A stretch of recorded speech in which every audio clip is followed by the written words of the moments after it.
Well, hello there, boys and girls. Another towel from the broom cupboard. In fact, that's what I'm going to call this series from now on. Towels from the broom cupboard. It's a bit kinky and queer, I know, but that's the way it's going to be.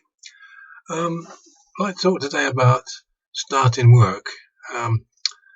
Back in the 50s when I started work, there's plenty of jobs available. Shortage of men caused by the Second World War, of course. A lot of guys didn't make it, unfortunately. And so there's plenty of jobs available. And I was at school and I was supposed to stay until I was 16, but my mother got so that she couldn't afford to keep me there any longer, so I had to go to work. There you go. Anyway, so I managed to get a job as an electrician's apprentice, and my first day at work, well, shock to the system, I tell you.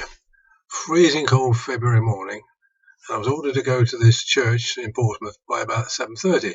So I got there, keen as mustard, of course, and the electrician guy there pointed to a pile of tubing, conduit they call this, where cables are pulled through some sites.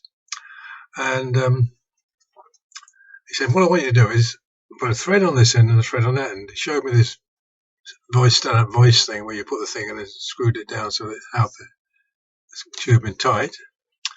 You got this thing for cutting a thread. And there's a block of tallow, sort of animal fat they use for lubricating the thread as you cut it. Smelled terrible, actually. Especially when it got hot. Anyway, the guy said, I'll be back at 10 o'clock. Take you for a cup of tea. So I'm there, freezing cold. Tell you what, really boring, cold, miserable job. 10 o'clock, he did turn up, and from then on, it sort of got better, getting better, slowly, but surely, as I got used to it. But as I tell you, it was a shock to the system. We went around various factories, and at one factory I learned a very important lesson. When it comes to electricity, you trust nobody. We're doing this three-phase supply, and the electrician said, I've taken all the fuses out, it's off. So I'm working away, gave these two wires, and it's like being whipped. Flung me across the room. So I'm lying on the floor, I got up and I went, whoa. She said, well, I said, you told me it was off. He said, well, you should have checked. From then on, the fuses stayed in my pocket, I can tell you. Never made that mistake again. So we went around various places, naval places. At one place, I almost got killed.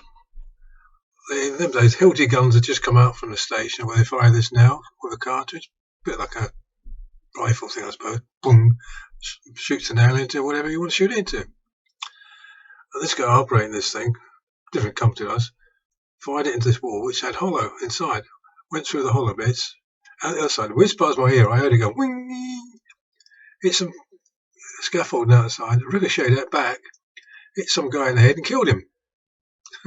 Next thing, the police were all over the show, told to go home, and that was it. After that, went to various places and they learning various aspects of the job. How to terminate cable, and of course I went to day school as well, 1 day a week, which wasn't bad. I enjoyed that. And then took us to a place called Tidworth and Ludgershall, which is army camps in Hampshire and Wiltshire. Made to do with tanks and things.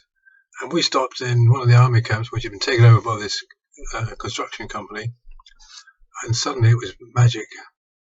Showers, hot showers. Scalding water as much as you like. Never done that in my life before. Meals, rations of everything, for which we paid £2 a week for this lot. And accommodation, me and the electrician in one room, old army beds, but to me they was very nice. And then there was one occasion when these tanks made a right mess, and there was mud about sort of that thick on the concrete roads. And these women wore overalls and hairscarf tied around there like this, cleaned the tanks and what have you. Anyway, we were putting this fire bell system in, fire alarm system, and a single gong, about like that, really heavy, big box on the back containing all electrics and whatever. And I'm carrying this thing. Bear in mind, only a youth and a bit skinny and not necessarily the strongest one in the world on this road. All of a sudden slipped and pooped down. Got this thing on my chest, couldn't move. And of course, all these women taking a mick at me, chronic. It's me, this youth, green as grass, lying on the floor. You can imagine some of the comments they were making. And eventually my mate turned up, the electrician, hauled this thing off me, got up and pulled me up and all wet on the back, and I had to stand that all day. And it wasn't really the best thing in the world. And, jobs got better, and some were never anyone worse than that, but some got better. And gradually learnt. And but what happened at the end was, after I'd been to Tiverton Luxor, the company was supposed to pay for the lodgings. It's only £2 a week. You think they'd pay for it? But they reneged on that and wouldn't pay. And I had a row with this boss who eventually pushed me down the stairs. I went home and told my mother. Next day she was in and she got the money. She was a tough woman, I tell you what. She gave him hell. I never actually heard what she said, but she came out with the money in a minute. I didn't actually give it to me, but story of my life.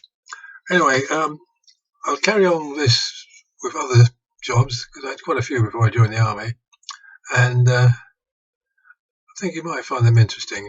Maybe you won't, but I say it's many of my grandkids and children, so not that I don't care, but as I say, you've got to have certain goals in life. Anyway, take care out there and behave.